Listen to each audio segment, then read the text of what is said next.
Hello and welcome to Greatest Games Never Played, a Lantern Light Studios production. I'm Alex Fitzsimmons, joined as always by my co-host Reno Del Maro. Reno, how you doing today?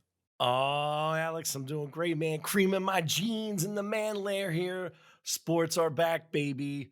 Big Flyers win last night with a 1-0 shutout by Carter Hart. Phillies sweep the Mets, and the Sixers are on right now and beat hitting fadeaway threes.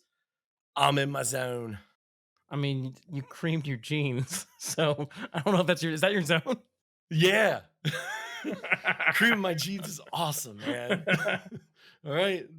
And the wife Awesome. doesn't even ask questions about it. So You just give her the dirty laundry. She looks at you confused. just don't shame me. Not in front of the children. I was out of line. Yeah. All right, so what we do here on Greatest Games Never Played is we take a look at what could have been in sports. And we go back in time. We look at a moment in time and what could have happened if that moment had gone differently. Today we're going to approach it a little differently. I know we've traveled through time, Reno. We have we've set wrongs right. We've cured injuries and let guys have their full careers. But today we're doing a little more deep time traveling. But to get into the specifics of that, we're gonna toss it over to our favorite time traveler, Taro Sujimoto. Yep.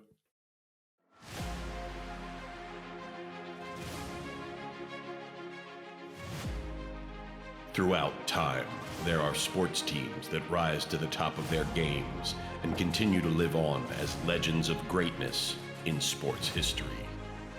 NFL teams such as the 1999 St. Louis Rams, nicknamed the greatest show on turf, and the 1985 Chicago Bears, known as the Monsters of Midway, or NBA championship winning teams such as the 1995 Michael Jordan led Chicago Bulls and the 2016 Steph Curry led Golden State Warriors.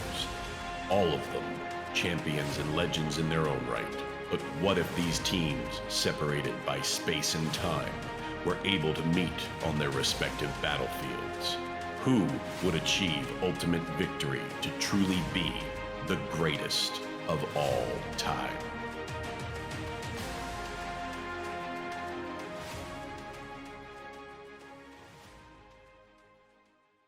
All right, we're back, Reno. So we're gonna be taking some time traveling antics here. We're gonna be combining eras and teams and pitting them against each other.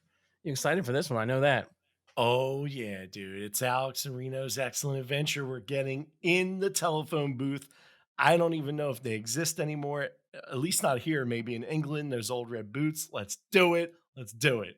Let's do it. All right. All right. Well, I guess if we're gonna dive right into this, I'm gonna kick it off first. I'm gonna send it off to my story here. I've got the 1985 Chicago Bears meeting up with the 1999 St. Louis Rams, the greatest defense of all time, meeting arguably the greatest offense of all time. And we're gonna do this. But I think to tell the story of these guys, to tell how this game's gonna go, I gotta go into at least a little bit of history here. And I think this is kind of a tale of two teams and it's a tale of four coaches essentially that created a collection of talent that is going to rival any past or present team, or in our case today, since we're time travelers, future teams. Um, so I think these teams present a matchup of arguably the best versus the best. So I'm looking forward to this one. So I guess they could set up the story of the Bears. The Bears, at 81, they're fired their coach of 4 seasons, Neil Armstrong, nice name. Um, It was assumed that the entire coaching staff was going to be fired with him, but the Bears defense wrote a letter to then owner George Halas, pleading to them to leave a defensive coordinator, Buddy Ryan, on. The players felt that they were learning and growing and becoming stronger under his tutelage. So Halas was touched by this letter, met with the players and told them how proud he was that they wrote him a letter and that he was going to keep Buddy Ryan on and he was going to go find himself a head coach. Meanwhile, at a previous time here, we had Mike Ditka. He used to be a Bears tight end. In fact, he changed the game at tight end. Wait, let me stop you right there. It's Mike Ditka. Jesus, I'm not doing impressions, so I'm gonna go with Ditka. Just saying, Ditka. All right. All right, Or well. God, or you could call him God. Yeah, you say- So Ditka's He's a Hall of Fame tight end. He changed the game in tight end. Really, he kind of took the idea of being a tight end and made it into was primarily a blocker and turned it into an offensive weapon. But it would all end poorly for him as he was traded after calling out George Halas publicly about how cheap he was in contract negotiations. So he spent a few years after that middling with the Eagles before finding new life in Dallas, where he played there for 4 seasons, wind down his career in 1972. And he would jump right into the coaching, coaching special teams and receivers for the Dallas Cowboys the following year. And he'd win another Super Bowl with them because he had already won. How many did he win as a player? I think he won 2. Yeah. So he goes there, he wins another Super Bowl with Dallas before sending a letter apologizing to George Halas for his behavior while a Bear, saying that one day he'd love to work for him. George Halas, apparently a sucker for letters, decides when he fires Neil Armstrong, he's also going to hire Mike Ditka as the new head coach. This guy loves mail, apparently. And he does. This guy sees a letter. He's never seen a letter he didn't love. So he's kept the defensive coordinator on, and now he's hiring his head coach based strictly on letters. Well, and I'm kind of shocked that Ditka did this. This seems anti-Ditka. You know how's what I mean? To be like, hey, I'm sorry. I feel like Ditka, I feel like Ditka would be like, screw you. You know what I mean? Like, if you want to hire me. If not, I'm not going to kowtow. But Ditka apologizing is, wow. Yeah. I'm a little thrown off by that. But Ditka ends up in a weird situation here because as a head coach, he doesn't get to pick his staff. He gets to pick his staff except for his defensive coordinator, Buddy Ryan. So Buddy Ryan is the guy we're talking about here. So this is an Oklahoma native, worked his way up as a defensive specialist in the college ranks before it became known for his aggressive defenses while in the NFL. You may know him from being the defensive line coach in Super Bowl III when the New York Jets guaranteed a victory under Joe Namath. A very famous win there. And then after that, he goes on to be the line coach of the Vikings during the famous Purple People Eater years. And then he goes on to go to Chicago in 81 under Neil Armstrong. And there that he innovates his 46 defense, which is named after the strong safety Doug Plank's number. And the idea is the strong safety would come up and kind of slide because you have your 4 linemen, you have your 3 linebackers, and he would kind of slide in with the 3 linebackers, creating a 8 men in the box essentially. And this was he would stop the run or pressure the quarterback, and he became pretty much. I mean, this is an innovative defense at the time. So he's able to do this. So anyway, but the relationship between Ditka and Buddy Ryan is strained at best, with reports of them blaming each other for every time there's a problem with the team. When the offense goes out early, that the defense is yelling at them on the sidelines. There's talks about them being separated, punches being thrown between Ditka and Buddy Ryan. Ditka's being thrown out of Ditka's being thrown. Ditka gets thrown out of defense meetings when he shows up to sit on the defensive meetings. Buddy Ryan won't let him in there. Wow. And I'm sorry, I didn't mean to cut you off, Roy, but I cannot see Buddy Ryan swing. Like, I could see him swinging on Ditka because he's a nutcase, but there's nothing behind that right hand. I mean, you saw that with Kevin Gilbride. I mean, he hit him clean, and Kevin Gilbride just laughed it off. It's like a mosquito bite. Crazy old codger.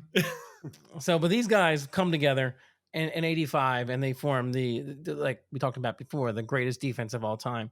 The team under them would improve their record every year until 85, and then they go 15-1, get the Super Bowl victory over the New England Patriots, with the team throwing Buddy Ryan and Mike Ditka on their shoulders and carrying him off the field.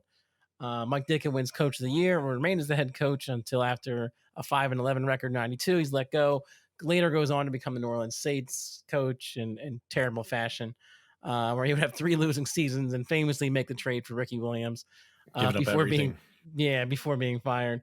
Buddy Ryan's going to parlay his Super Bowl win into a head coaching job the following year in Philadelphia. After 5 years of Philly, he improves the team, making the playoffs. But his final 3 seasons before getting eliminated in the first round each time.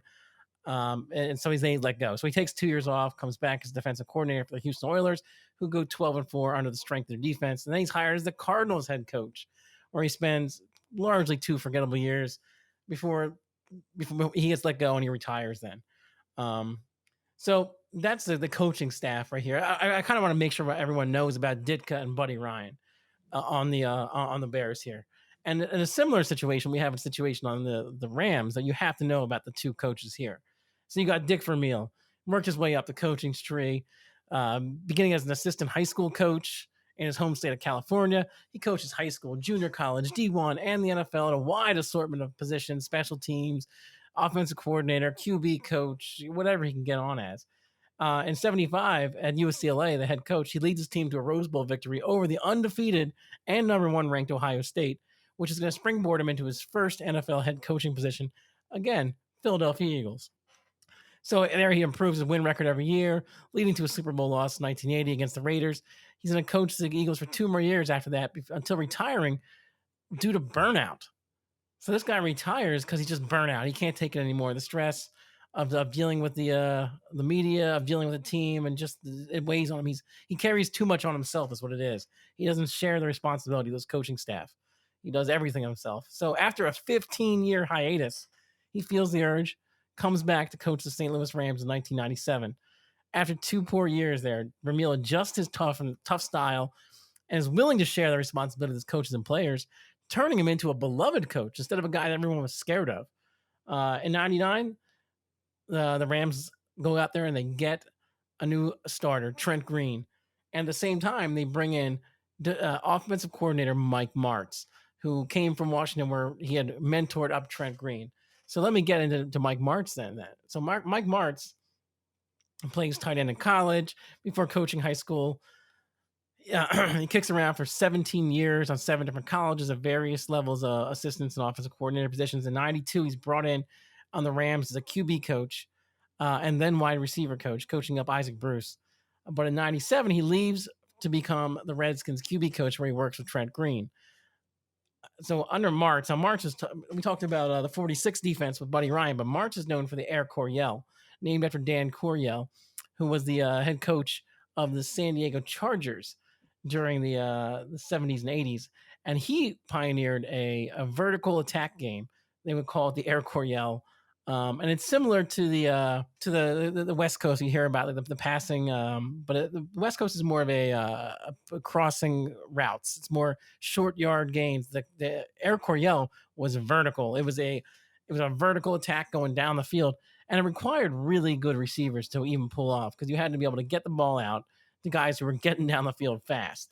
Well, Don Coryell implemented that in San Diego originally, right? With Kellen Winslow. Exactly, and Dan Fouts. Yeah, those guys were just smoking it. Yep, and they would really put up huge offensive numbers for the time and kind of break some records at the time with that offense they were running there. So just to give you an idea of where he gets his offensive style right there. So what happens here is these two, then Mike Martz is brought in under Dick Vermeil. They got Trent Green, their up and coming guy who Mike Martz has been mentoring, and in the preseason, Trent Green goes down with an injury for the entire year, and they put an unknown quarterback, Kurt Warner, who's a grocery bagger or a grocery stock boy just a few years ago, working for $5.50 an hour. They throw him in there, and this team goes on a run, and they go AFL quarterback though too, right? He went over to he's an Arena Football League. The Arena Football League came after he was bagging groceries. He was trying out. He was trying out for teams and didn't stick on anywhere. And he's like, all right, well, I'm going to play in the Arena League.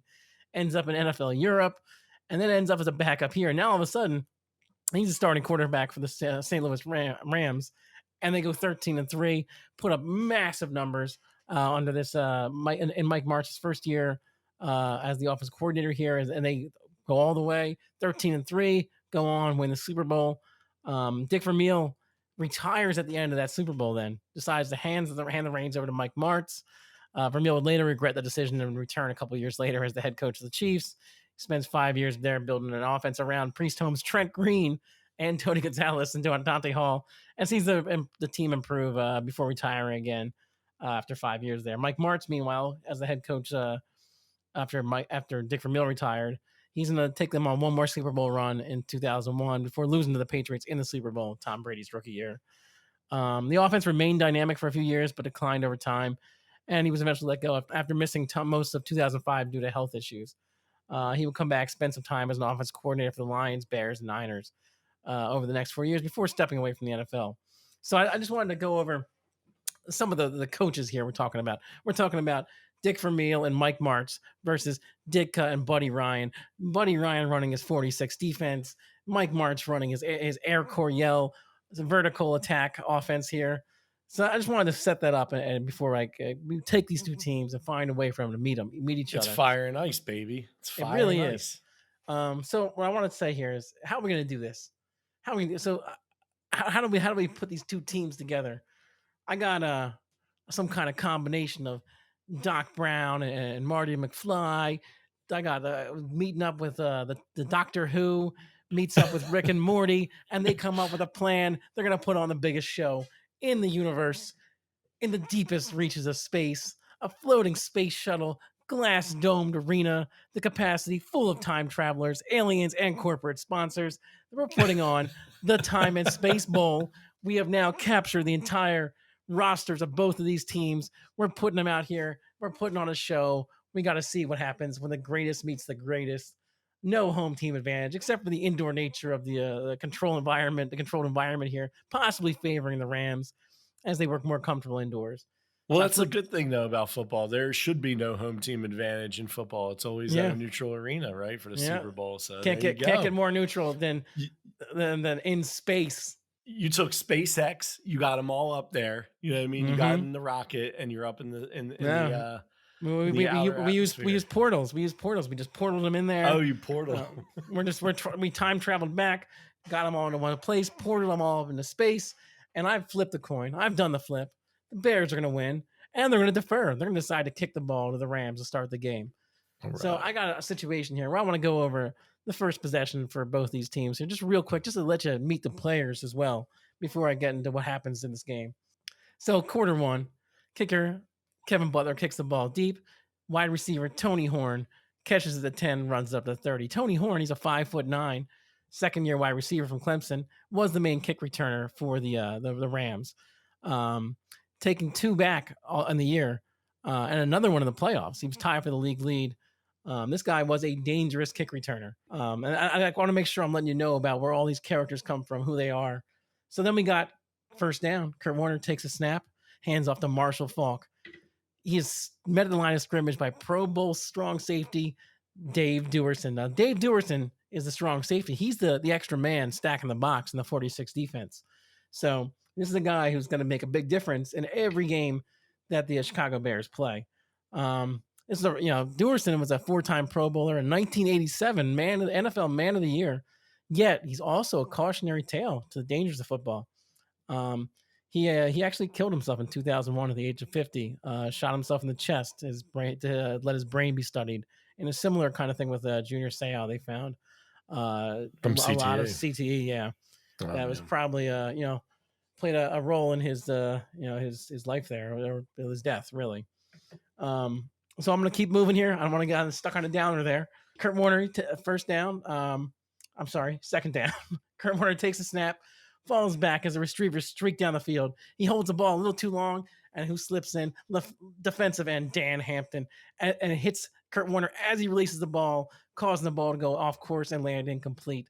Dan Hampton is a 6'5", 264 Pro Bowler and future Hall of Famer.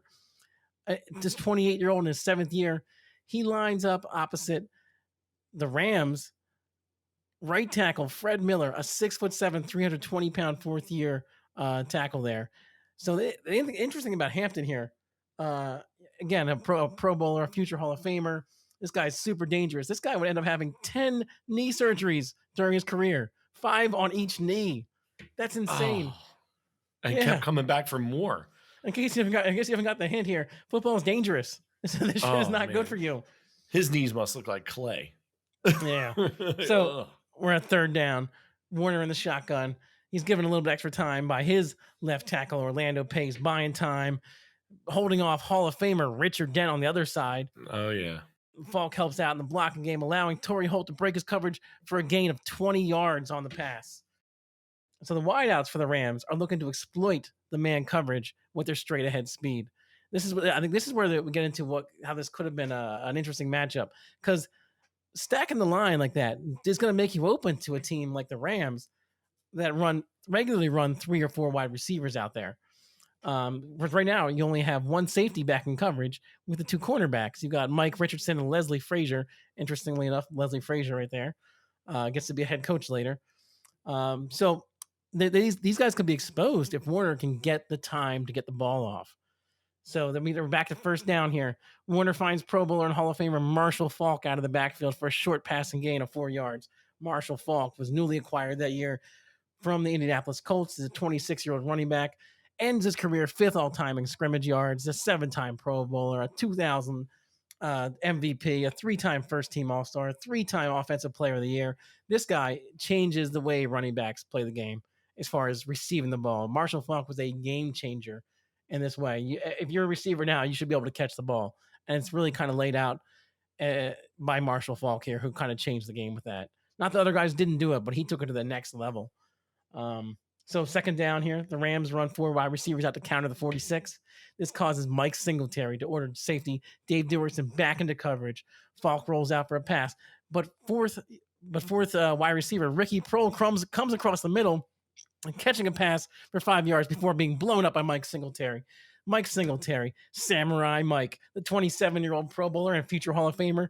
He was the quarterback of the defense. Think Ray Lewis.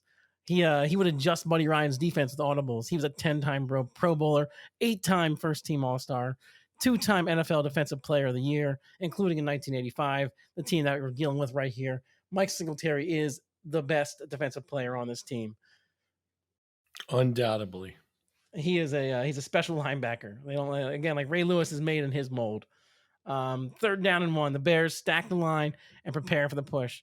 And the whole center of the Rams line collapses under the pressure of the D tackles and the linebackers. Steve McMichael makes a tackle on Falk for 3-yard loss. Steve McMichael, Mongo McMichael, the 28-year-old famously wild man defensive tackle. Michael was a 2-time Pro Bowler, a 2-time first-team All-Star. He eventually would go into a career as a professional wrestling commentator and wrestler for the WCW after his football career was over. So you may know Mongo McMichael. Exactly. You may know Mongo McMichael from that. But yeah, he's a big wild man, this guy right here.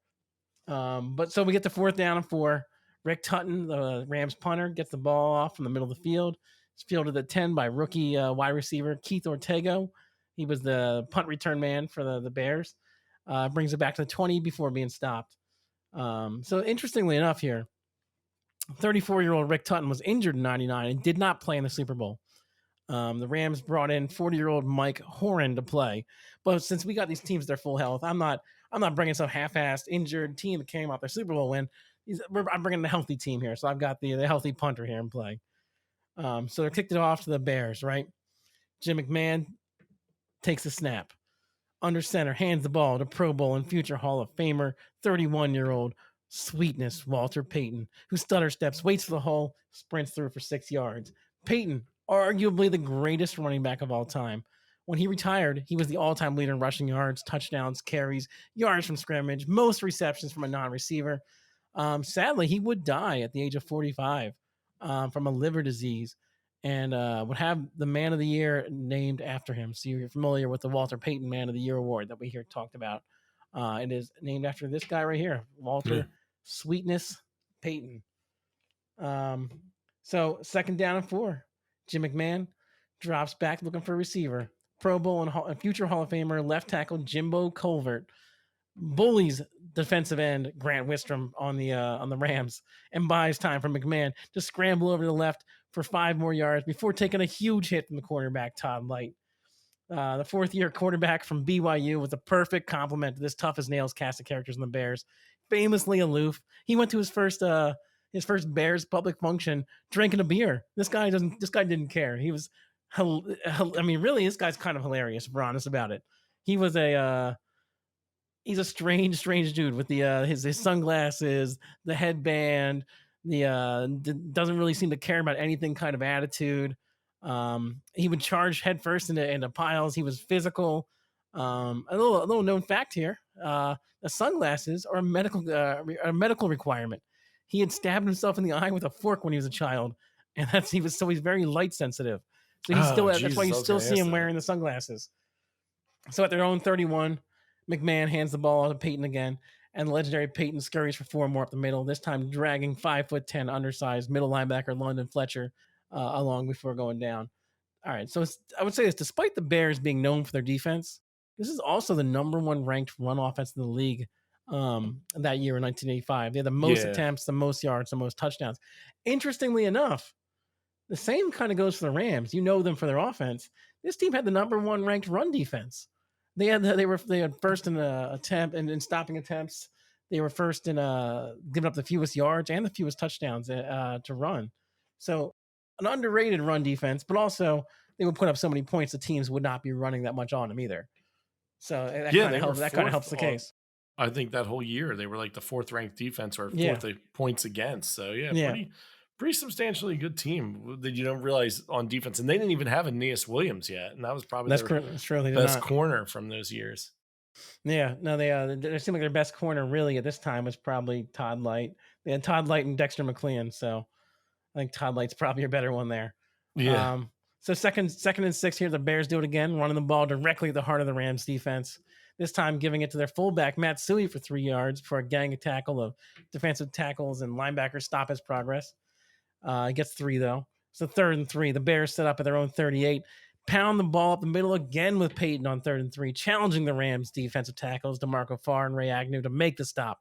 It's a close one, but Peyton bounces his way through, gets 3 yards and the first down. So strong between the tackles. And like you said about Suhey, very underrated. I mean, he had like very underrated. Close to 500 yards as a fullback. Yeah, insane. Yeah, I mean, this team ran the ball. This was part of the game. It was ground and pound. They're going to grind you down. They're going to mix in some passes here and there, but they're going to trust their defense to to just do enough. If you look at the Bears, they were their pass attempts. It's a 28 team league. The Bears were 26th in pass attempps. This team did not pass the ball. But they controlled the clock with the run. They controlled the clock and they controlled you on the defensive side. So they get their first and down on their own 41. McMahon goes into play action scramble, finds his number one receiver Willie Gault down the sideline, 7 years downfield. Gault shakes off Todd Light, flies down the sideline for another 10 more yards before being pushed out by free safety Keith Lyle. 3rd-year wide receiver Willie Gault is considered among the fastest players in the league during his career. He was also known for a tumultuous relationship with McMahon, where McMahon didn't trust him and didn't believe Gault was giving his best effort unless it was a nationally televised game, which is the start of the diva receiver, I guess, right? Damn. Yeah, he was speedy, but I mean, he only had 33 receptions that year. He wasn't like, this guy's not a Hall of Famer, but he was fast. So they had speed on their side out there, but that is crazy. In his defense, we did mention this team threw the ball 26 out of 28 at the NFL teams. So he didn't have a whole lot of chances to catch the ball. But pissed off about that. He was wide open. But having your quarterback not trust you, the team barely throws the ball, and you're like, I'm super fast. What's going on here? Him being a diva hardly seems outrageous to imagine, really. I agree. First down at the Rams 42, McMahon fakes a handoff to Suhey, reverses to Peyton, who runs to the right, runs over linebacker Mike Jones en route to a 7-yard dash. 2nd and 3rd at the Rams 35. McMahon scrambles out to the left as defensive end Kevin Carter blows by the 6'6" right tackle Keith Van Horn. While scrambling, McMahon finds his number 2 receiver, Dennis McKinnon, but the pass is broken up by cornerback Dexter McLean. Kevin Carter should be talked about here. This guy is a 6 overall pick in 95, a 6'6", 305, 2-time Pro Bowler, first team All-Pro, and the sacks leader in 1999. So Kevin Carter is a problem. He's getting the quarterbacks this year. Yeah, absolutely. 3rd down and 3. Bears return to the run, trying to pound the middle of it again with Peyton. This time the Rams stack up the middle, and London Fletcher and linebacker Todd Collins stop him for only 2 yards. For 4th and 1, the Bears are going to go ahead and debate a long field goal here, a 50-yard field goal, but they're going to go ahead and pass it up on it right here. Their kicker, though, Kevin Butler, would lead the league in scoring with 151 points, but the only 2 times he attempted 50-yard kicks that year, he missed both of them. So they're going to go ahead and punt this ball here.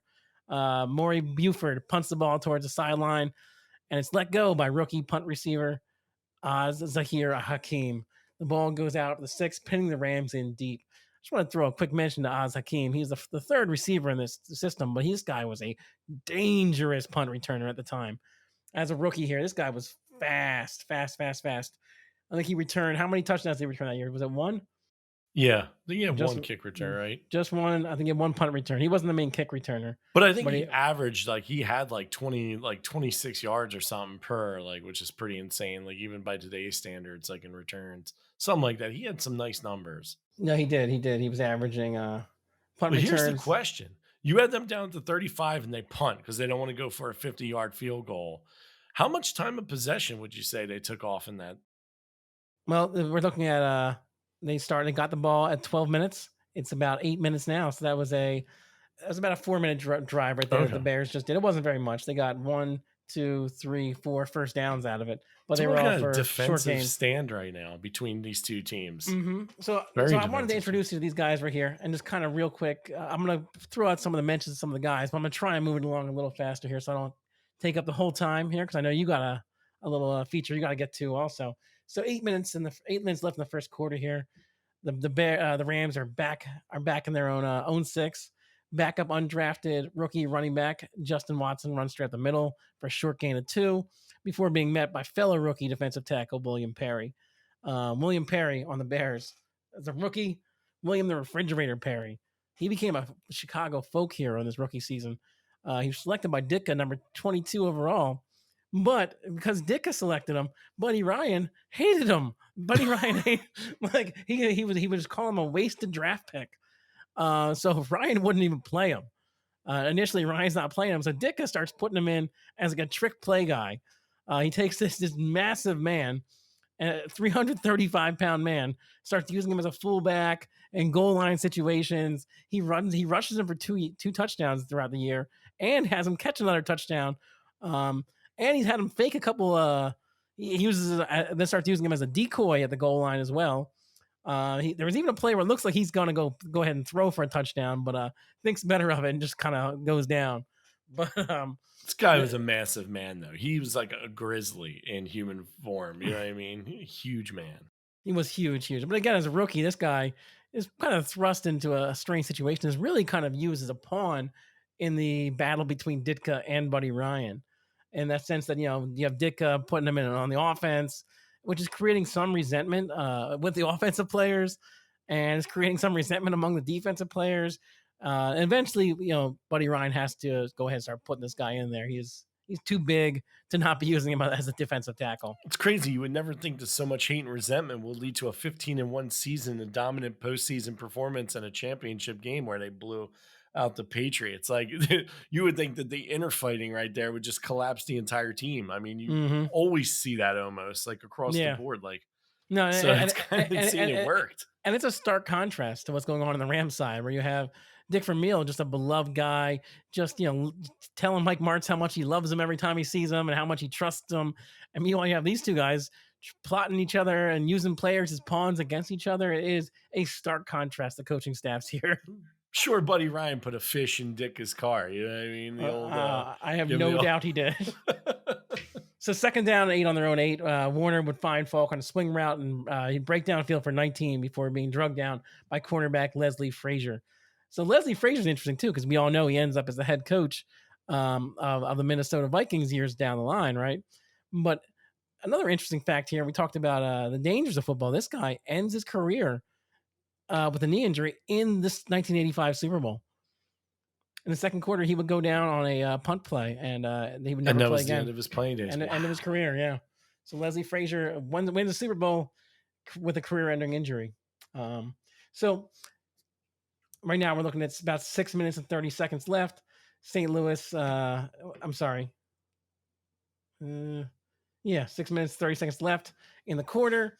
I got Falk picking up 8 yards on 1st and 10, 2nd and 2. I got Warner overthrowing Hakeem. I got Holcomb, the backup running back, or the fullback rather, picking up 2 yards on a tackle. And this is going on. I got a first down here. Falk gets 2 yards on a pitch. I got another first down. They're driving down the field. 46. They're going to the 44. They got a 1st and 10 at the 36. Falk's buried on a 5-yard loss. I'm looking for the big gains here. 2nd and 15 at the 41. Warner hits Ricky Prohl, tackled immediately for a 9-yard gain. Warner flips the ball to Isaac Bruce. He's tackled for a 2-yard loss on a 1st and 10 play. Ends the first quarter. So we're going into quarter 2. I wanted to start right off the bat. First play, 2nd and 12. Warner is sacked by Otis Wilson for 6 yards.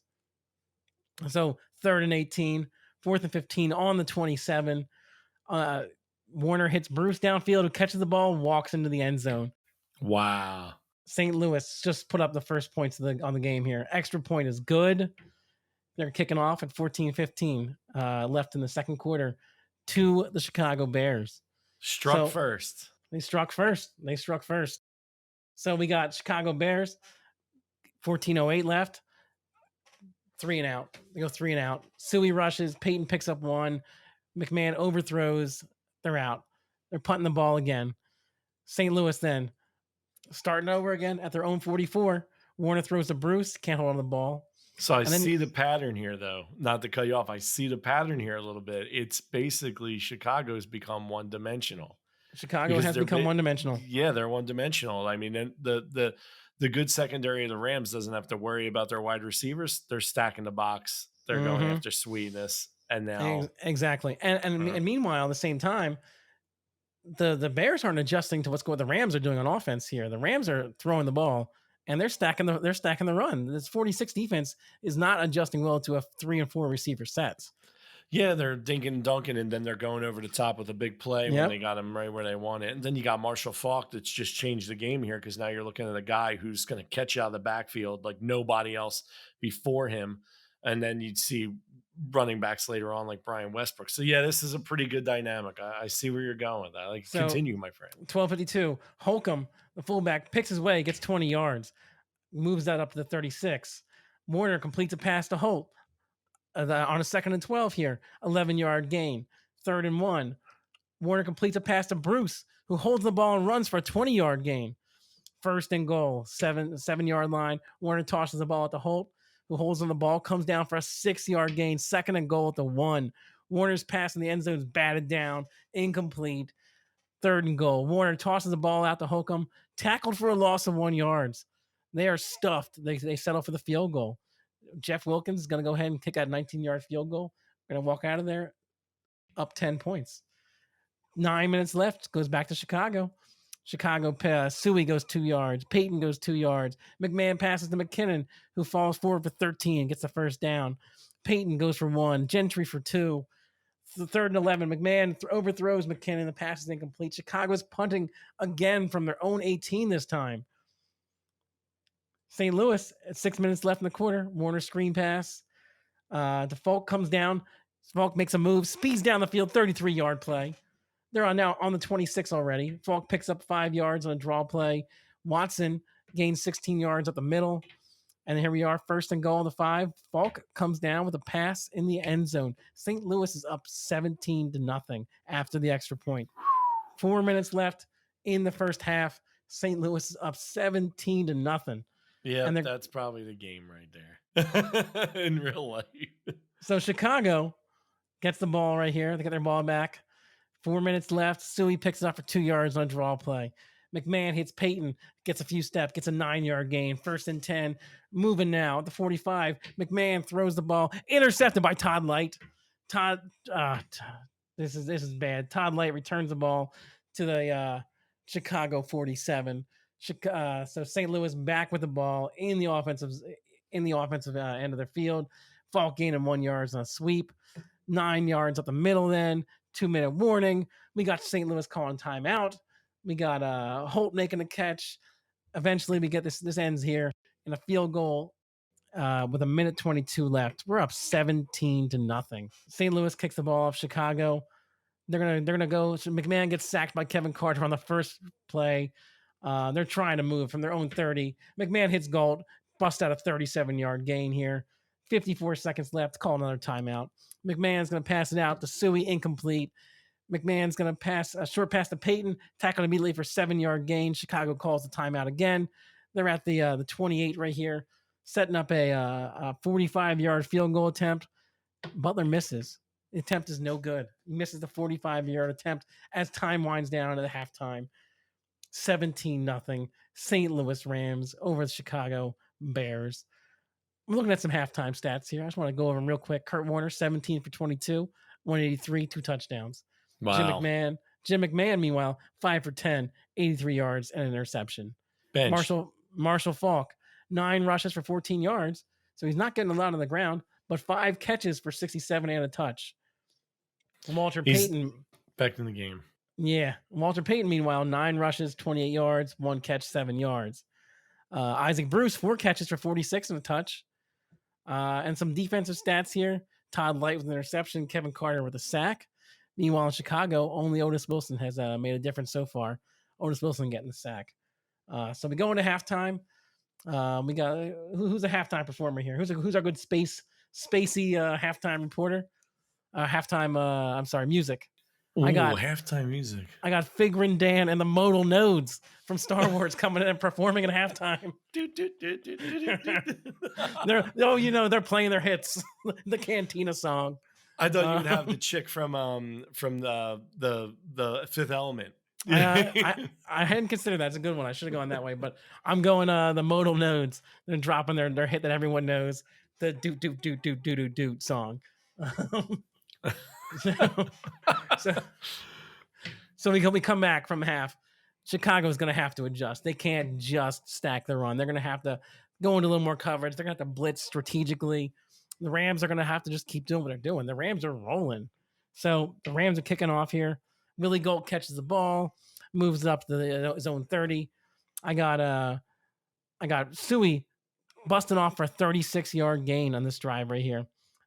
Setting up after several other plays, sets up a 46-yard field goal. This time, Butler hits it. 17-3, St. Louis. They're on the board. Chicago's on the board. Chicago's kicking off at 12 minutes left in the third quarter here.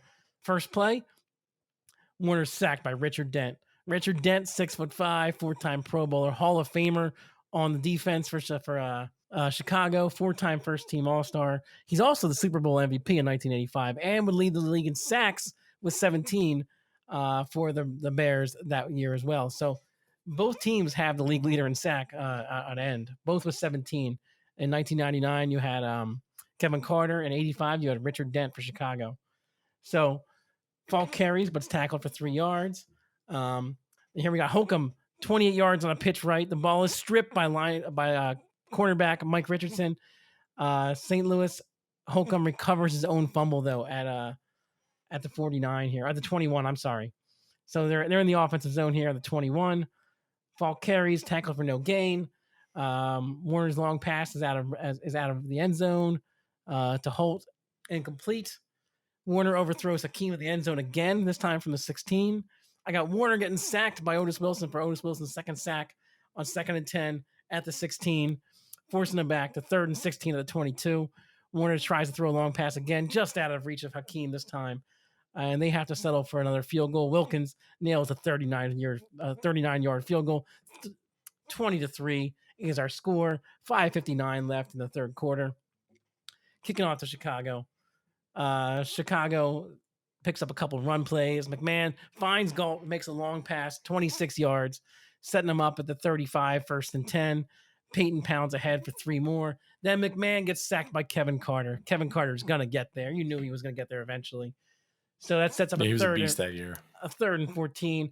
McMahon completes a pass to Manis, who goes a few steps before being brought down for a 21-yard gain, setting him up for a 1st and 10 at the 18. McMahon's pass to Suey. He gets a few steps before going down for a 13-yard gain. And 1st and goal at the 5. You know what Mike Ditka's going to go ahead and do? He's going to line William Perry, the refrigerator, up at fullback. He's going to set it up. Fake draw. Perry swings out, catches the ball in the end zone. Chicago scores touchdown, kicks the extra point. We got a 20-10 game with a minute 14 left in the third quarter. Chipping away, still a lot of time. Chipping away. We've got the William Perry touchdown right there. You know Mike Ditka had to pull it out. So kicks off to St. Louis. First in a minute 6 left in the game. Their own 20. Warner passes to Hakeem, catches good, 21-yard gain. Then he incomplete pass. Holcomb goes for 5. It's 3rd and 5. Time expires. We're in the fourth quarter. 3rd and 5. They hand the ball to Falk. Gets 4 yards. And is not going to do it. 4th and 1 at the 50. Chicago is going to have to go ahead and receive another punt. This time getting at their own 15. So 14:06 left in the fourth quarter. Peyton getting 2. Gentry getting 2. McMahon hits Peyton, who makes a catch, falls for 10. Peyton rushes for 1 yard. Gentry for 11. Suey picks up 16 up the middle. Suey pounds ahead for 12. Gentry for 3. Peyton goes 18 off the tackle. So now we're at 1st and 10 at the 14 after that 18-yard gain. Thomas carries, but is tackled for a 1-yard loss. McMahon tosses the ball out to Peyton on 2nd and 11 from the 15. Catch is good. Peyton goes 15 before running into the end zone. Chicago scores. Kicks the extra point. We're at a 17-20 game. 6:31 left in the game. Kicking the ball off back to the Rams. Rams 6:22. Watson goes for 5 from their own 26. 2nd and 5, their own 31. Hodgins is caught behind the line for a 2-yard loss. 3rd and 7. Warner completes the pass to Bruce for 13 yards, makes a guy miss. He's running down the field. Dave Dewerson delivers a hit, fumble. Gary Fensick recovers the ball. Free safety Gary Fensick grabs the ball at the St. Louis 42. They're in business right here. 5:36 left. Peyton goes 9 yards on a pitch. 2nd and 1, 33 in the offensive zone. McMahon sets back up, picked off by Dre Bly. 4:48 left. St. Louis with the ball at their own 43 now. And goes 3 yards, runs the ball again. They call a time. They're kind of just taking time with it. They're running the ball. Oh, then they make a mistake. 3rd and 6. Warner overthrows Holt at their own 47. So it's 4th and 6.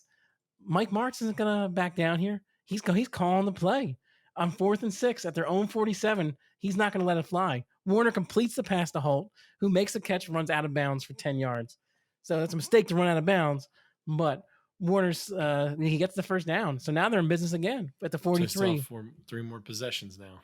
4:30 left. 1st and down, in business in the 43. Warner throws 3 downs. What's that? I said 3 possessions. I meant 3 downs. They still now they got a fresh new 3 downs though, but now the clock stops. So yep. So we got Warner throwing a pro. I got Falk catching for 7. Incomplete pass on 1st down. Then 2nd down, Warner throws the ball to Falk, tackled for a 2-yard loss. They're at the 32. Warner overthrows Pro, and the pass is incomplete. And 4th down, Mike Martz is feeling himself here. It's a tight one. All he's got to do is get the couple yards, but the play is blown up on 4th down. They don't get it. Turnover on downs with 3:46 left. Chicago at their own 31, down by 3. Peyton goes 3 yards up the middle. Suey busts out a 29-yard draw play. Peyton picks up 1 off the left. St. Louis is calling a timeout. There's got to save some time now. There's 2 minutes and 5 left. Then we come back from the timeout. 2nd and 14 from the 41. Peyton tears it up the middle, 41 yards, rips them for the touchdown, puts the Bears up 24-20 after the extra point. And you know what they're doing? They're giving the ball back to St. Louis with 1:55 left, only up by 4. What's going to happen here? From their own 46, Falk just takes a run for nothing. 2nd and 10, 1:32. Warner hits Falk, busts him out for a 19-yard gain. 1st and 10 at 35. They're in business now. 1:07 left. Warner sacked by Refrigerator Perry for 7 yards. 2nd and 17 at the 42. Warner's pass is out of reach. Incomplete. Stops the clock. 36 seconds left. St. Louis only has 1 more timeout left. Warner's long pass is just out of reach of Hakeem. Incomplete pass. So now they're at 4th and 17 from the 42. Warner hits a long pass. Knocked out of bounds. Isaac Bruce comes down for 21 yards. Setting up a 1st and 10 at the 21-yard line. 23 seconds left. Warner overthrows Holt. Pass is incomplete. 2nd down. Warner tosses the ball out to Hakeem. Tackled for a loss of 3 yards. We're 3rd down, 13 with the 24-yard line. 12 seconds left. St. Louis is calling a timeout, getting their play together here. Warner throws the ball into the end zone. It's broken up. 3rd and 13. 4 seconds left. 4th and 13 at the 24. One last Hail Mary comes up small. Chicago Bears hold on. They win the first ever Time and Space Bowl 24-20. Walter Payton's their MVP. putting up a final of 22 rushes for 110 yards, a touchdown, 2 catches for 17 and a touch. McMahon goes 173 yards, 2 touchdowns, 2 interceptions. Doesn't put up the kind of yardage. Kurt Warner with 308. Marshall Faulk puts up is held in check on the running game here. 14 rushes for 18 yards, but puts up 91 in the air for 8 catches and a touchdown. Some other key things. Otis Wilson with his 2 sacks. Kevin Carter ends up with 2 sacks as well on the for the Rams, and Todd Light and Dre Bly both with picks. And William Refrigerator Perry gets a sack and a receiving touchdown. Well, that's your game, man. We got a final, a 24-20 Chicago Bears win, the comeback, and then hold on at the end. Wow, I'll tell you that kind of goes against like everything I've ever said my entire life growing up as a kid. I always believed that and mind you, I know there's going to be these outliers, these outlier teams like the 85 Bears or the 2000 Ravens, or, or even the whole Steel Curtain, 4 years of, 4 or 5 years of the Steelers in the 70s. There's just teams that come along that are so great defensively, and whoever they match up against, they just dominate. They just slow the game down. They dominate. But it's funny because Chicago, technically, offensively, they were the second, I think, best offense in football that year, right? Mm-hmm. Or, behind the Dan Fouts. The Dan Fouts had the best passing game in San Diego. Yeah, they were like the second best offense, and just with a running game, a dynamic running game, and some passing here and there, some downfield passing here and there. But that defense is so stellar. You're going to say if there's one outlier, it's going to be the Bears that could beat a team like this. But I've always grown up looking at it as this: when you have a team with such a dynamic, explosive, articulate, just dynamic offense, that the X's and O's are there. I always will tell you that I would take any offense over the best offense over the best defense any day of the week. I mean, look at this year's last Super Bowls. San Francisco had the best defense in football, and they were winning that game. But all it takes is a couple plays out of Patrick Mahomes and just a dynamic, explosive, greasy speed offense. Well, I personally think that offense is probably better than St. Louis's. And I think if a Kansas City played Chicago, I think it's another story. But maybe that's a story for another day. I mean, this is the time in Space Bowl 1. I mean, there could be a time in Space Bowl 2. But I do want to say something else here, though, that both these teams were defeatable. If you look at the 15-1 record of the Chicago they got Bears, smoked by Miami. They got smoked by Miami, who was dealing with Dan Marino, who was a previous season's MVP. That team threw the ball. That team moved the ball. That's why I kind of thought you might go with St. Louis because of that. However, if you watch that game, they played their backup almost the entire game. The Chicago Bears did. They went out there with Fuller instead of McMahon. They didn't pull McMahon in until like the last drive of the game to try and win it. And they didn't get smoked. They were right in that game the whole time. So they were defeatable away at the end. Yeah, 38-24 they lost, right? But they also came off a big 36-0 win the week before. Maybe they were smelling themselves. And there is something killed in the postseason. And there is something to be said about that Dolphins team being able to beat the Bears. Maybe they could have, but they didn't get to because they lost in the AFC Championship that game to the New England Patriots, who got lit up by the Bears. They got lit up by the Bears. But it's interesting enough because I was looking at this. I'm like, why? How did Miami lose? They looked like they'd be the best team. They went into that game, fumbled the ball 5 times, lost 4 of them. It was a choke game. It was a choke game. They fumbled. They lost 4 fumbles in that game. Like Jesus, man. And then you look at the Bears. 21-0 against the Giants, 24-0 against the Rams, and then they pitch a 46-10 Super Bowl blowout. I mean, they allowed 10 points in all the playoffs, in all 3 playoff games. They allowed 10 points combined. However, so their defense is prolific without a doubt. However, this all being said, the Rams, meanwhile, ran into the Tampa Bay Buccaneers in the playoffs and put up a stinker and were able to just escape. So the Rams were also their offense, for as good as it was. It was like 11-6, right? They won an 11-6 game. They were susceptible to a really good defense. And I'll tell you what, I think the Tampa Bay Bucs defense was really strong in 99. I don't think they were 1985 Bears strong. I agree with you. And neither was Tennessee. Tennessee had a decent, they had the Yeah, Jeff Fisher led Tennessee, always had a good defense, but then they probably had a little bit more of a dynamic offense than, well, I mean, yeah, I will tell you, um, Eddie George is not Walter Payton, but he's a no, big back.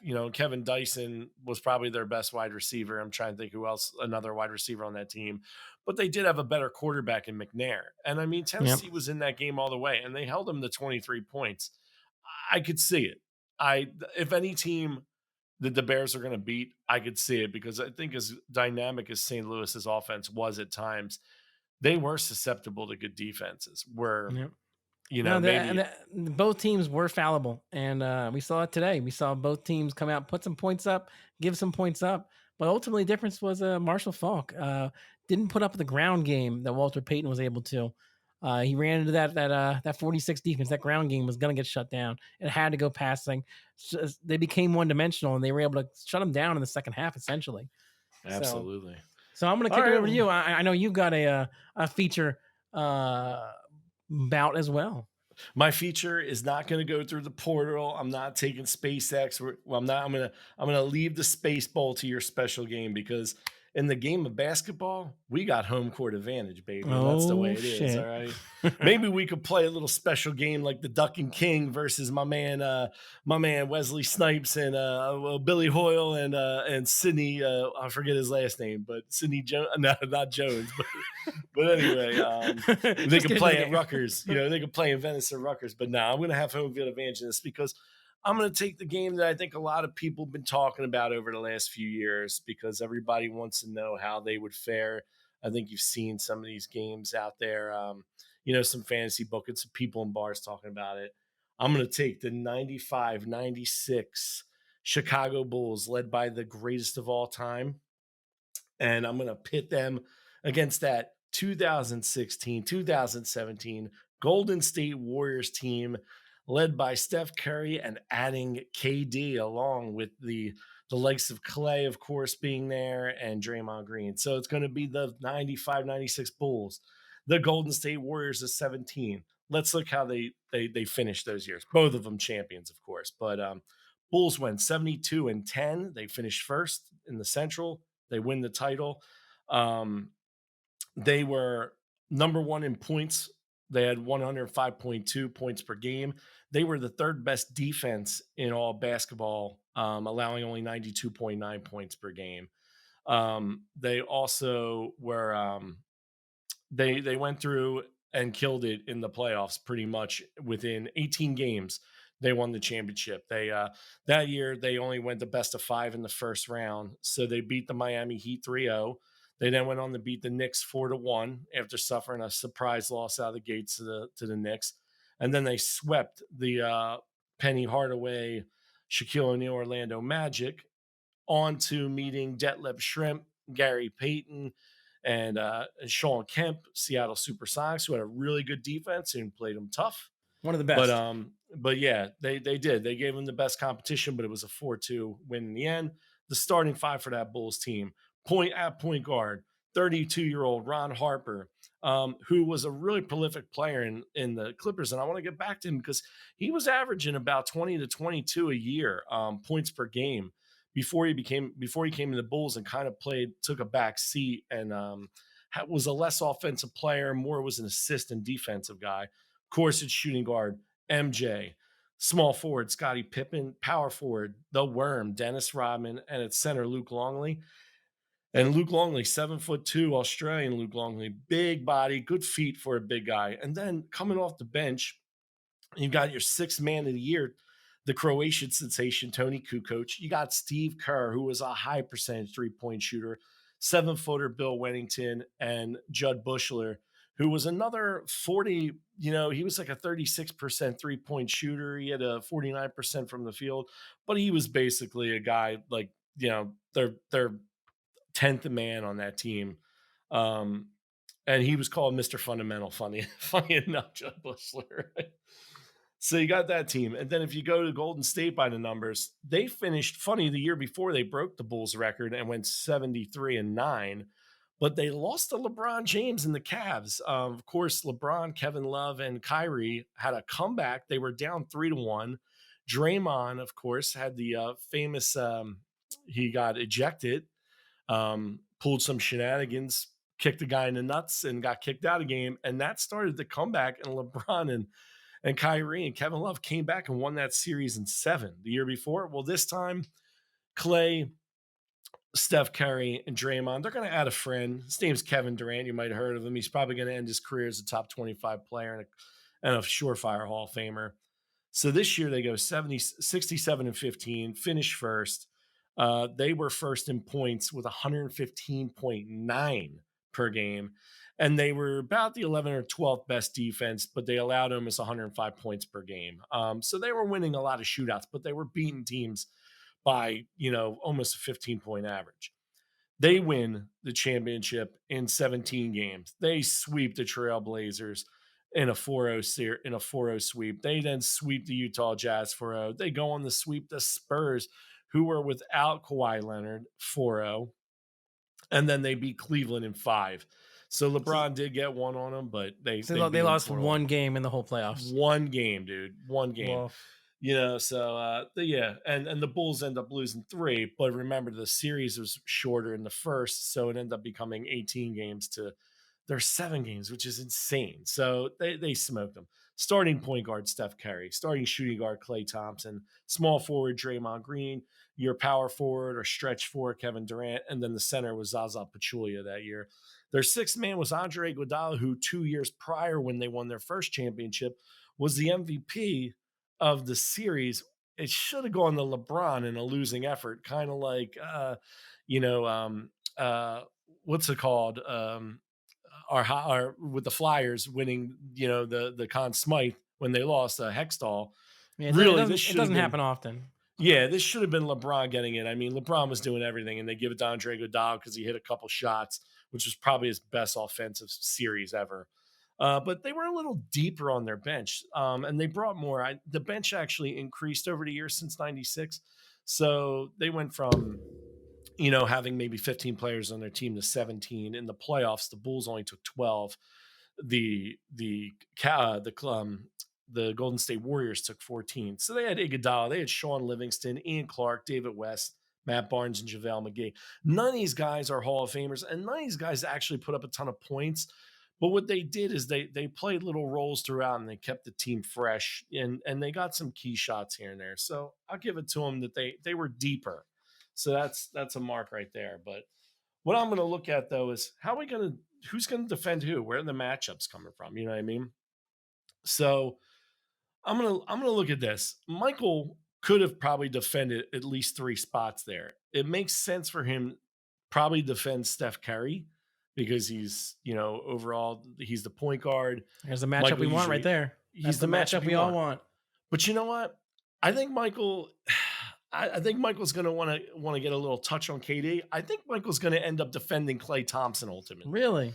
Yes, and I'll explain why. I know everybody wants Michael on the 6'3" Curry. So you got a 6'6" Michael defending 6'3" Curry, and he's going to be all over him. And I think Michael will switch out. I think Michael's going to defend whoever's got the hotter hand in each game, and he's going to play the cooler role defensively. So I think Michael's going to switch out. He's going to be the most, multiverse defender in the series because he is going to play a little bit in different spots. But I think he's going to end up taking Klay because Klay's probably, I'd say, a little stronger at 6'6". He's going to slash. He's got the ability to slash a little harder. Could also shoot. I think he's going to let Ron Harper, who was a damn good defender. Now, Ron Harper was coming off some knee surgeries the prior year. So you think, all right, the knee's going to affect him. He's going to be a little bit hurt.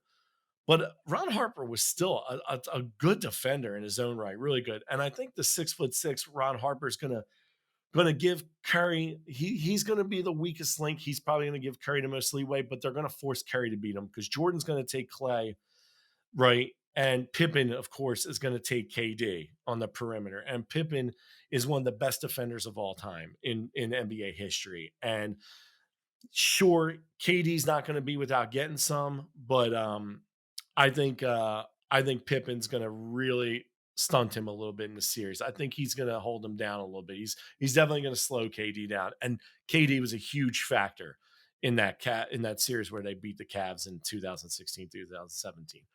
Rodman's going to defend Draymond, and I love that because Rodman is going to get in Draymond's head. He's a little bit bigger than Draymond. He's equally, if not more physical, and he's mean.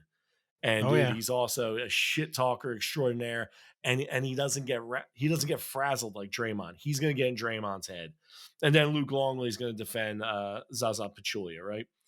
So Curry's going to defend, I think, Ron Harper because Clay and Draymond are the two best defenders on that team. I think Clay's going to take Jordan. I think Iguodala is going to come off the bench at spots, and they're going to try to double team Jordan. Iguodala is probably really their best defender coming off the bench, but he has really no offense. Draymond's going to stick to Rodman. KD's going to stick to Pippen, which I think is actually a bad matchup for KD. Even though he's got a height advantage, Pippen's a thicker bodied player. Pippen's equally probably more physical without a doubt. And I think Pippen can move. I think Pippen's a little bit more athletic than KD. Yeah, I would And agree. I think that lankiness on KD could help him block some shots at the rim, but I think Pippen's going to take advantage of that. And then it's going to be center versus center with a little bit of help from Draymond. So I think that you're going to see maybe Pippen sometimes come off KD depending on the spots and maybe take Clay and Jordan take Curry. But I really think Curry's going to flip flop between who he wants to take at guard, depending on who's hot. So Chicago gets home court advantage. We could play this in Rutgers Park, and I might come up with a little scenario at the end for you, but home court advantage is huge in the NBA. They had the better record that year. And back in that day, it went 2-3-2 in the playoffs. I'm going to keep the newer format. I'm going to go 2-2-1-1-1, right? So I'm going to look at Golden State's advantages over Chicago, right? First, you got a little bit of a star imbalance here. So you got the Warriors got 4 All-Stars, right? To the Bulls 3, really. And Rodman wasn't an All-Star that year, but he had been an All-Star before. He's still a great defender. But you got Curry, Durant, Draymond Green, and Thompson, Yeah. all All-Stars. I mean, dude, it's crazy how good they are. I mean, literally, they would be facing 4 All-Stars there. The Bulls only really faced 2 All-Stars in their run to the championship, and that was O'Neal and Penny Hardaway, prior to a championship game. And no question, the Bulls can defend, but they got to worry about that 3 ball, and the Clay and Curry are going to be a little harder to defend than Gary Payton and Hersey Hawkins, right? Then you got Kevin Durant. I mean, this guy's a stretch 4. So Pippen's going to have to defend him, which means he's not going to be defending the 2 guards. So one of those guards is going to come open because you're going to force Ron Harper, like I said, post knee surgery, 32 years old, to defend either Thompson or Curry at the time, and mostly on Curry. So Curry's going to get his. You're going to be forcing Curry to take over the game and win the game alone, which I think the Bulls might be willing to do. Rodman's going to have, he's going to have a tough assignment on Draymond, but really, I think he's going to be able to contain Draymond, and I think he's going to get into Draymond's head. I'm I not mean, worried about him. he's arguably the best defensive player of all time. I mean, I can see it. I can see it that way. I can see it that way. Rodman, absolutely. Yeah. Oh, he gets he's a Hall of Famer, but he doesn't get quite the kudos he deserves because his offense wasn't as prolific as his defense. But I mean, he's a ridiculous defender. And like I said, probably one of the greatest mental games in basketball. But Chicago's going to lack some depth. You know what I mean? Outside of Bill Wennington and Kerr and Kukoc, they've really got nobody behind them. When the Warriors got Iguodala, David West, Sean Livingston, JaVale McGee, Barnes, Clark, even Patrick McCall. I mean, these guys averaged at least 12 minutes per game in the postseason. Now, maybe if the games get, a little out of hand, they're probably going to be keeping a lot of the starters in more. But fresh legs are fresh legs, and that might go a long way. You know what I mean? So you're saying you like the bench of the Golden State Warriors more?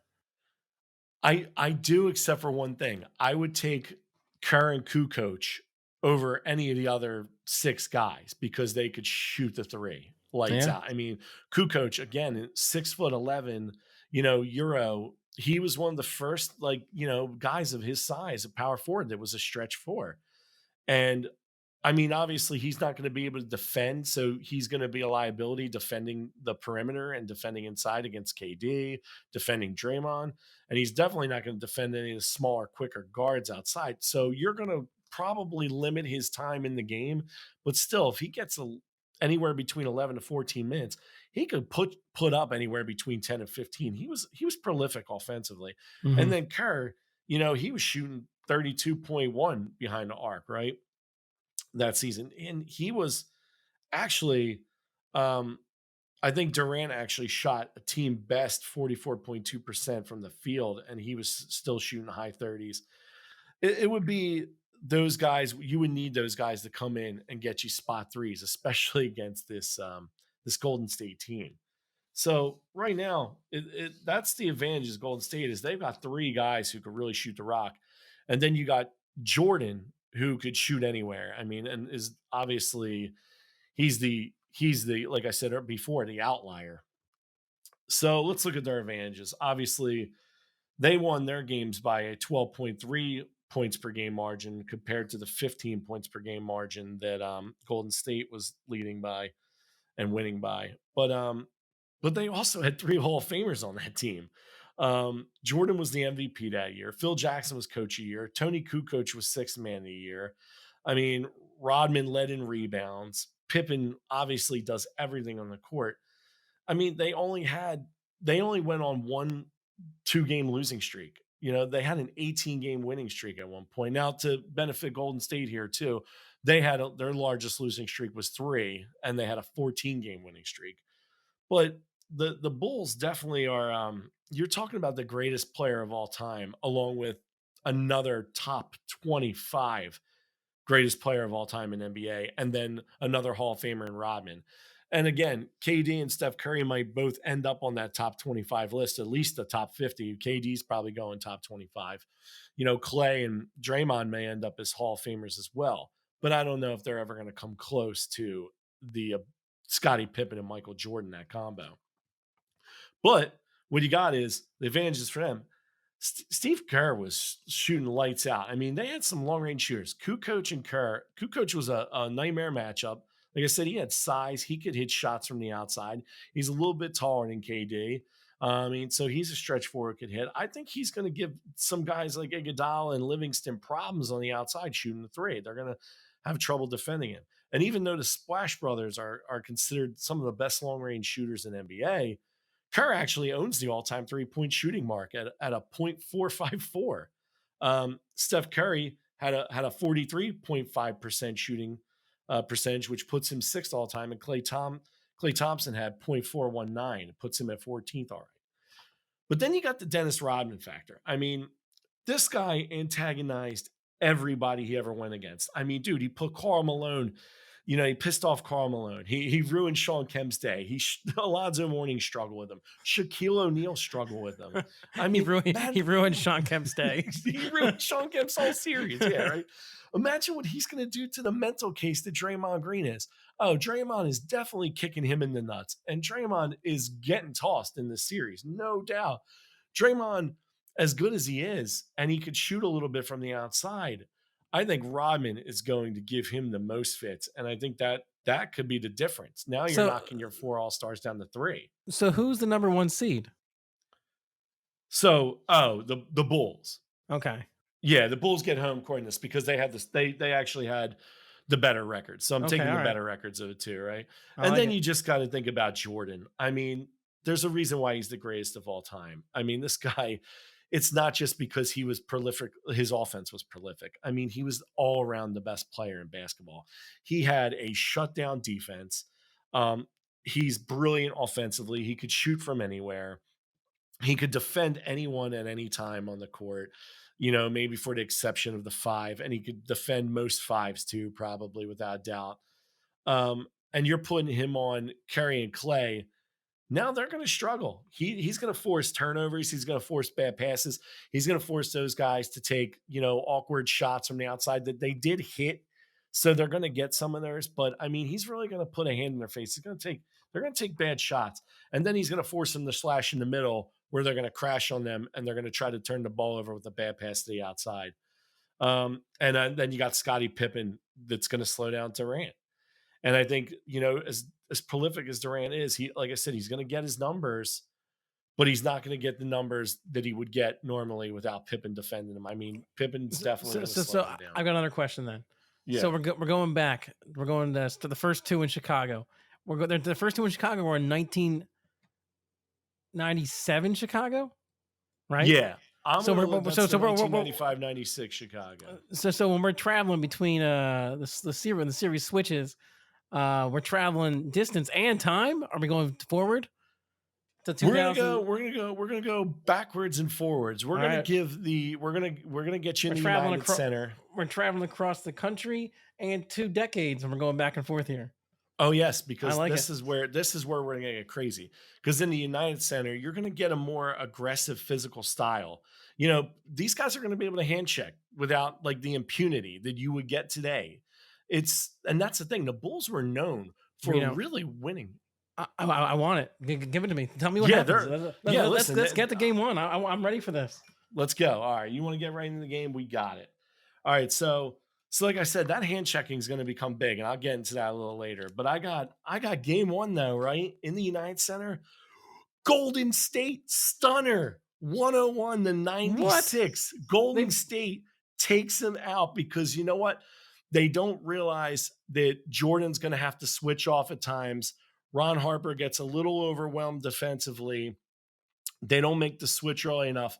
And a couple of these guys take over. And I think Pippen ends up coming up to help out a lot, opening up Durant on the outside. So I got a 101-96. Now, mind you, here's the thing. Their defense was so good, though. I have, even though Golden State was scoring like 115 a game per, I'm going to have it come back a little later and explain what I think, Chicago could do them and what Golden State could do. So a stunner, Durant comes out with 28 points and 8 rebounds. Curry gets 22, 4 rebounds, 7 assists. But Jordan, of course, is Jordan. And no one is going to stop Jordan ever. He's going to get his. But it's how many is he going to get? Is he going to be forced to, to pass off? Is he going to be coming out, of the game here and there?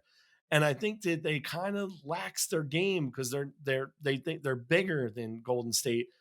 So I think the Golden State stuns them a little bit and shoots from beyond the arc a little bit. So Jordan Bulls get stunned at home by the run and gun transition offense and hot 3-point shooting from the Warriors. The big mistake here from the Bulls is Rodman's stepping out deep to try to contain Durant instead of playing Green in the paint.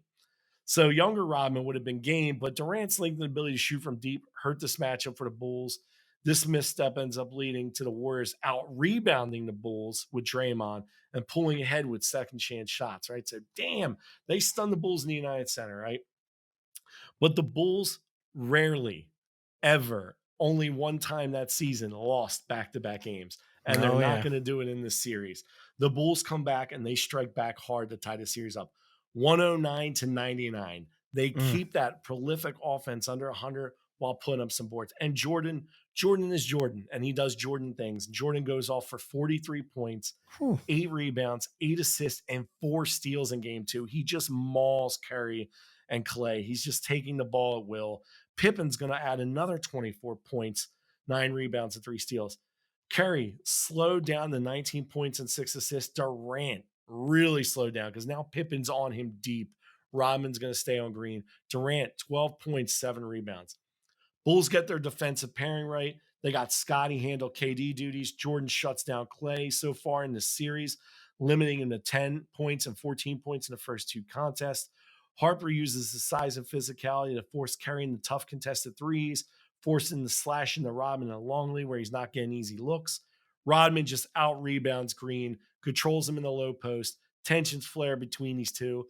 No one in Golden State can stop Jordan. So he's scoring at will. And though Clay's a good defender, he's not the glove. He's not Gary Payton. So he can't even slow. And Gary Payton couldn't stop Jordan. He slowed him down for a game. Couldn't stop him. Kukoc then comes in. Really, his presence felt 12 off the bench, including 3 timely threes in this game. So 109-99, game 2, right? But now we're traveling into the future, into Oracle, where there's going to be a lot of tit for tat fouls, a lot of flopping, a lot of superstars getting calls for themselves. A much easier game, and mind you, by the way, a deeper 3-point line at 23 feet 9 inches compared to that season in 95 96. The NBA went with a 22-foot Really? 3-point line. Oh, Yeah, which I helped the like it. Bulls. Yeah, because the Bulls actually shot 40% as a team on the season from 22 feet. So it helps them in 95, 96 in the United Center. But here now, it's a little bit deeper back. Now you got guys that extra foot might make a difference. What happens? Oh, Golden State in a stunner, 98-97. They take game Mm. 3 at Oracle with a KD 3 with 3.9 remaining, right? KD ends up going for 29 over Pippen, right? 9 rebounds, 2 blocks. Curry gets 24 and 8 assists. Draymond shows up with 14 points and 7 rebounds. Jordan, though, another 30 spot, 6 rebounds. Robin, though, outpoints Green with 16 points and 12 rebounds. Steve Kerr comes in for 10 points. Bulls are up 97-95, though, with 7.1 left in the game. Golden State gets the ball down the half court, calls a timeout to set up the 3 to KD. KD hits a fadeaway 3 going out of bounds over Pippen and Ron Harper. So now you got a 2-1 lead for Golden State.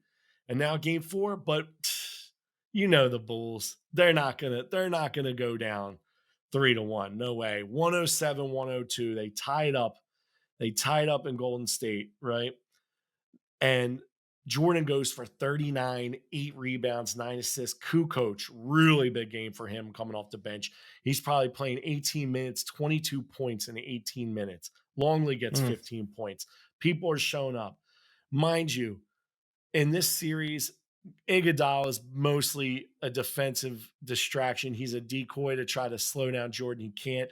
He doesn't have a prolific offense. He's scoring anywhere between like 5 and 8 a game. He's really not the presence that he was 2 years before.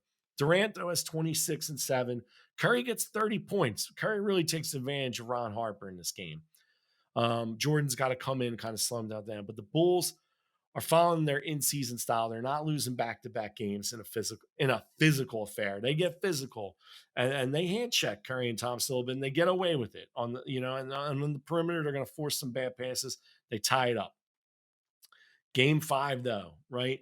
Going to Chicago. This is where the Bulls could take advantage. But what? Golden State's resilience, 100-99. Bulls can't take advantage in Chicago. Curry with 23 points and 10 assists. Durant with 20 points. JaVale McGee comes out of nowhere with 14 points and 8 rebounds. Jordan slowed down to his lowest points percentage yet. He's got 28 points, 5 rebounds, 8 assists. Kukoc back at it with 19 points. Pippen with 21 points. It's a heartbreaker. Jordan and the boys are up 99-98 with 6.2 left when Steph draws a foul on Harper beyond the arc and goes to the line for 3 free throws, right?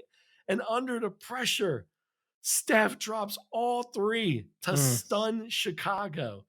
This game puts them up 3-2, and that's it. Game 6 is for the taking. But one small caveat: Draymond Green suspended for game 6 after nut kicking Rodman in a defensive sprawl.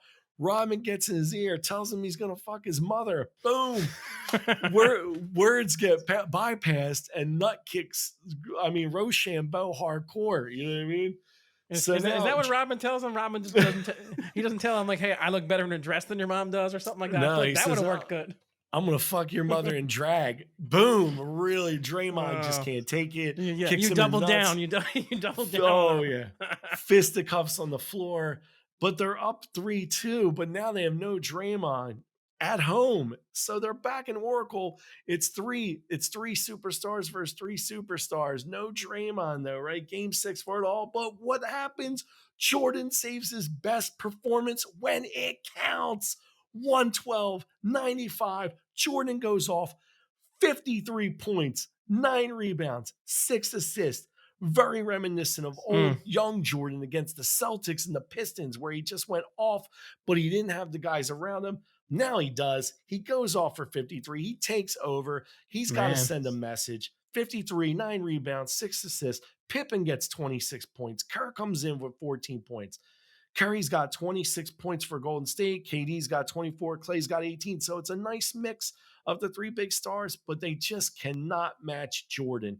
He saves the season. Home field's doing nothing for anybody here. Nothing here right now. Nothing. They split in the first two. Now they're going back. Jordan saves the season though for the Bulls, keeps them alive for Game 7 at home in the United Center. This, like I said, it harkens back to his days playing the Celtics where he just went off for 50 and 60 in some games. He takes over from bell to bell. He rallies his team in a rout that completely took Golden State out of the game in the first half. Chicago then shuts down that infamous Golden State third quarter comeback. I mean, they just shut it down. They make sure they don't climb back in this game. No Draymond Green. Bulls own the boards. Robin also ends up with 14 points and 13 rebounds. It's on now. Game 7, and the Bulls go on lockdown and they shine in front of their home crowd. 104-98. Bulls take the series 4-3 in 7 games. Jordan, 35 points, 6 rebounds, 9 assists, 3 steals. Kukoc comes in, laying it up from the edge, 26, 2 crucial threes in the fourth down the stretch. Pippen gets 19, Rodman gets 11. They're rebounding like crazy. Rodman had 14 rebounds.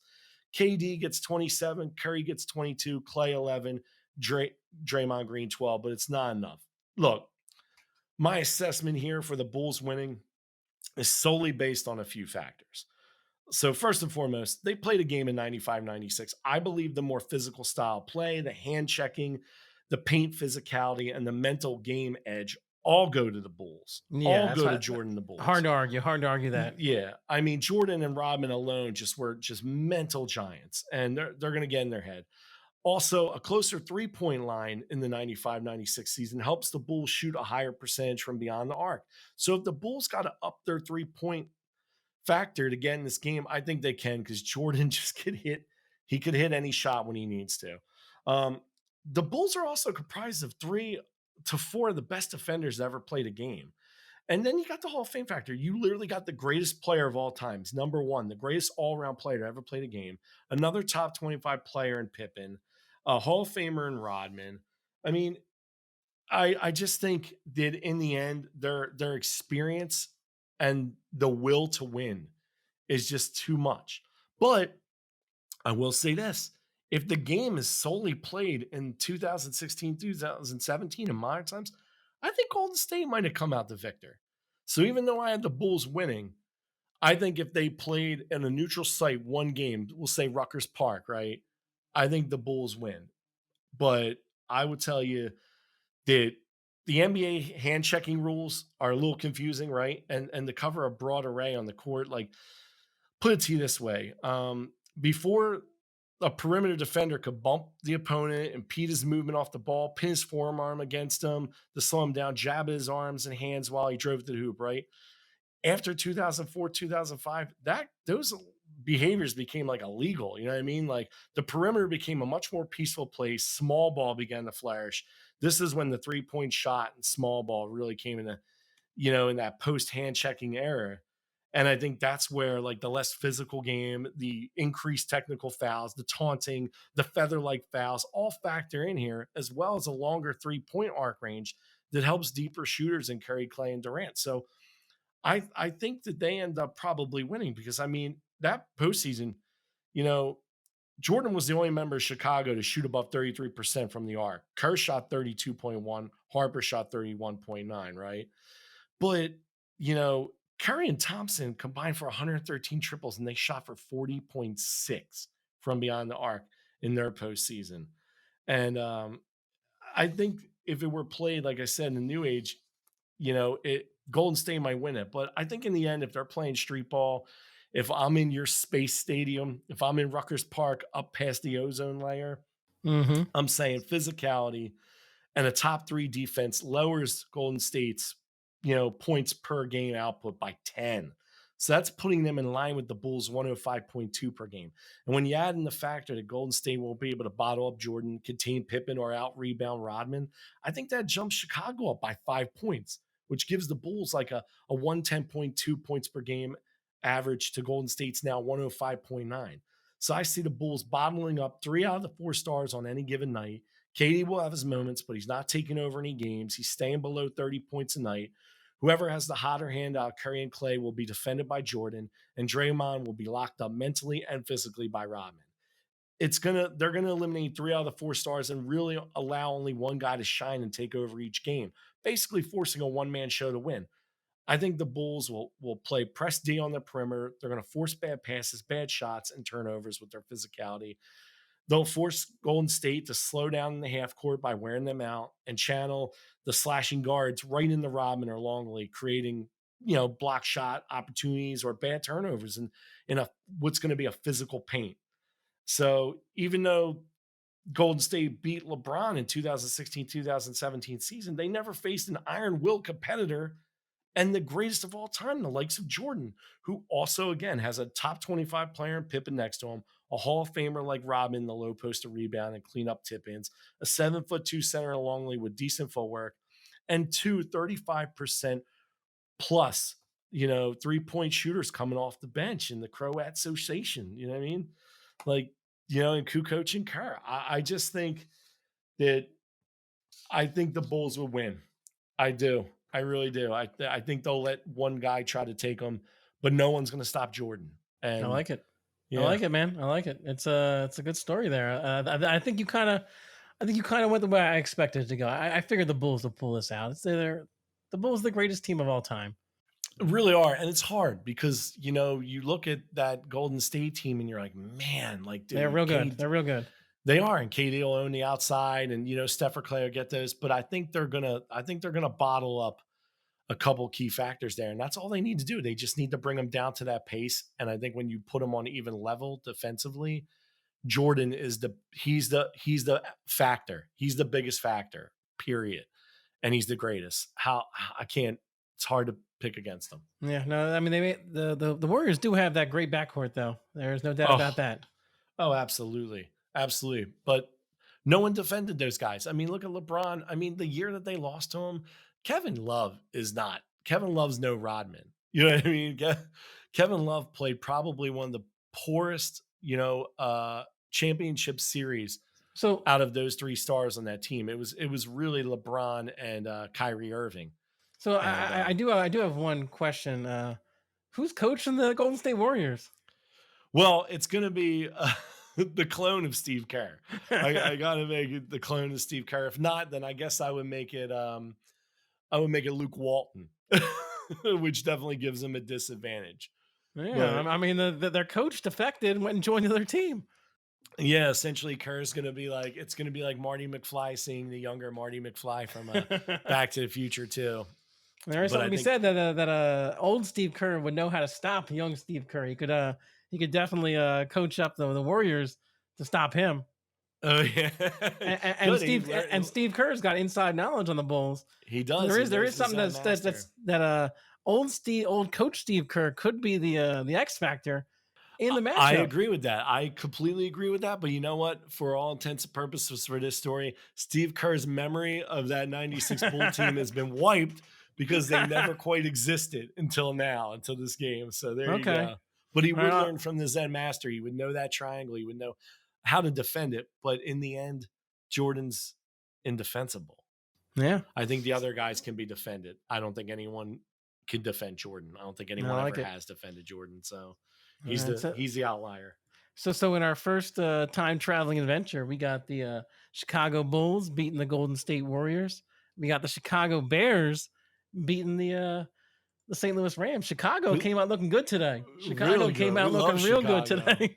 Oh, yeah. So before we get to our final thoughts, I do want to kick it over to you to get some plugs and shout outs in before we get into our final little stuff here. Oh, absolutely. Let me actually, funny enough, it's the last thing I pulled up. So sorry about that. I caught you by surprise, Reno. You did. I usually have it up, but where is it now? So first and foremost, here we go. Sorry, folks out there. I got caught up in the story, but for those of you who like to support us, you go to patreon.com/LanternLightStudios. Support not only our show, but you could support our game development projects and other Lantern Light podcasts, such as Game Johns and Screen Johns. As always, thank you to our current patrons, and a special thank you goes out to the Russell James Johns support group patrons. They're awesome. We love them, and we thank them for their support. If you'd like to support just our show, you can do that by going to glow.fm/GGMP. And thank you for in advance for all the support you have for the show. Thank you to Luke Mullet for our awesome theme music.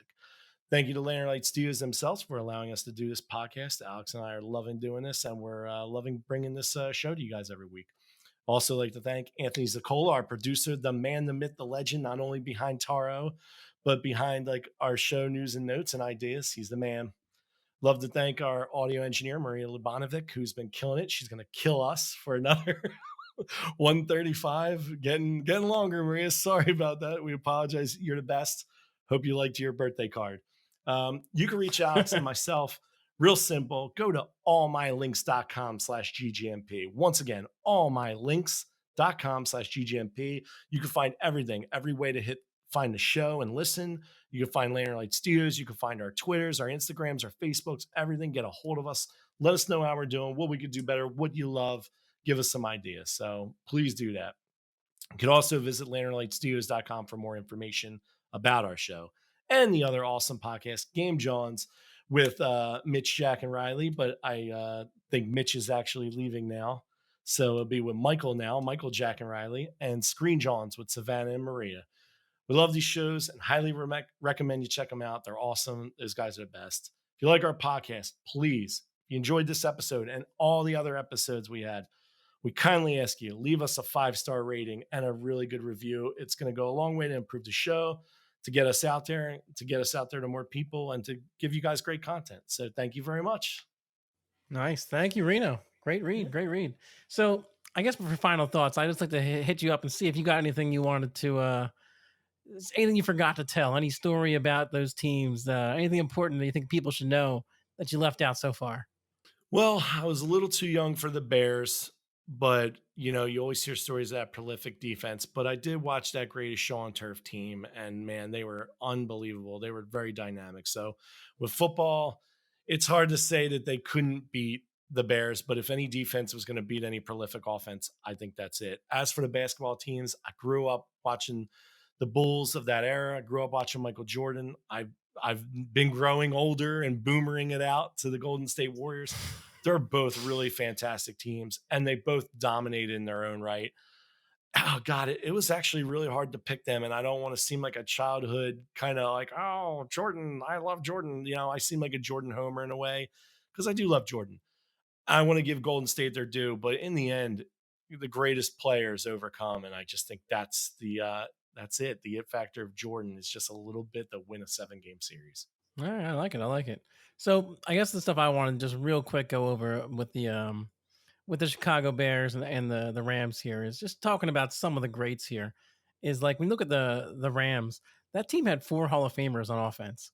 They had Warner, Marshall Faulk, Isaac Bruce, and their left tackle Orlando Pace, who all went to the Hall of Fame. Meanwhile, in Chicago, you got 2 Hall of Famers on offense in Walter Payton and the left tackle. Again, the left tackles here, Jimbo Covert. But you also had 3 Hall of Famers on the defense in Dan Hampton, Richard Dent, and Mike Singletary.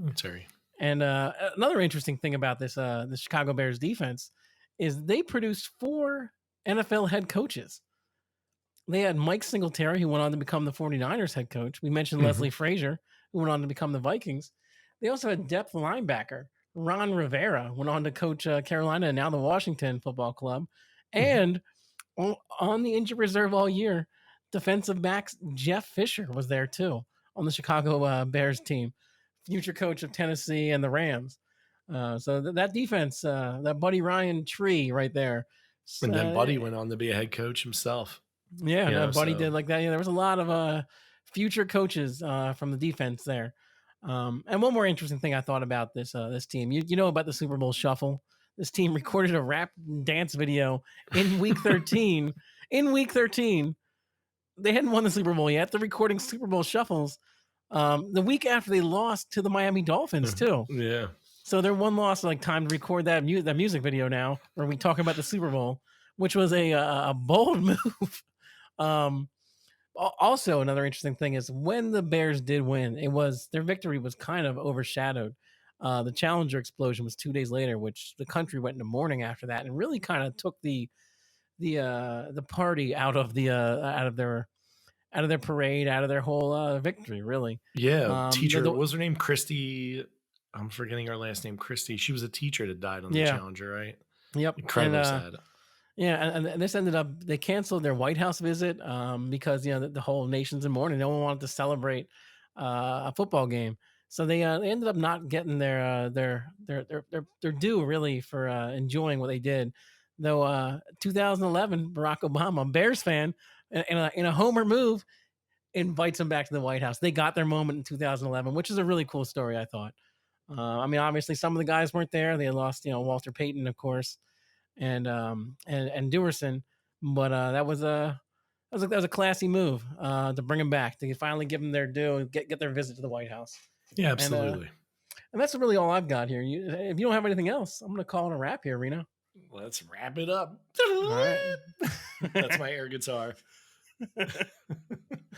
So we did it. We traveled in time, and for today, this has been a greatest game never played.